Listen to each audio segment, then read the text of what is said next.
கர்த்தருடைய பிள்ளைகளை கர்த்தர் நிறைவான ஆசீர்வாதத்தினால நிரப்ப வேண்டும் என்றுதான் அவர் விருப்பப்படுகிறார். அந்த நிறைவான ஆசீர்வாதம் அவர்களுக்கு கொடுப்பதற்கு முன்பதாக அவர் அவர்களுடைய சின்சியாரிட்டியை செக் பண்ணி பார்க்கிறார். இன்னைக்கு உங்களுக்கு கொடுத்திருக்கிற வேலையில, உங்களுக்கு கொடுக்கிற வியாபாரத்துல, உங்களுக்கு கொடுத்திருக்கிற அந்த மினிஸ்ட்ரியில நீங்க எவ்வளவு சின்சியாரிட்டியா இருக்கிறீங்க என்பதை அவர் செக் பண்ணி பார்ப்பார். பாருங்க, தாவீதுக்கு ராஜாங்கத்தை ஆளக்கூடிய ஒரு ஆசீர்வாதத்தை வைத்திருந்தார். ஆனா அவன் எங்க இருந்தான்? ஆடு மேய்த்து கொண்டிருந்தான். அந்த இடத்துல அவனுடைய சின்சியாரிட்டி அவர் செக் பண்ணி பார்த்தார். பாருங்க, ஒரு ஆட்டை சிங்கம் பிடித்து கொண்டு போகிறது, கரடி பிடித்து கொண்டு போகிறது. ஆனா அவன் என்ன செய்கிறான்? அந்த சிங்கத்தையும் கரடியும் கொண்டு போட்டு அந்த ஆட்டை மீட்டுக் கொள்கிறான். இதுதான் அவனுடைய சின்சியாரிட்டி.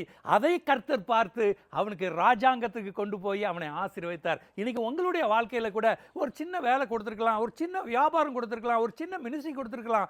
இந்த காரியத்துல நீங்க எவ்வளவு சின்சியாரிட்டியா இருக்கிறீங்கன்னு கர்த்தர் பார்த்து கொண்டிருக்கிறார். நீங்க சின்சியாரிட்டியா இருங்க. கர்த்தருடைய வார்த்தை வருகிற வரைக்கும் அவருக்கு நீங்க காத்திருங்க. கர்த்தர் உங்களை ஆசீர்வதித்து உங்களை உயர்த்துவார். நிறைவான ஆசீர்வாதத்தால் உங்களை நிரப்புவார். God plus.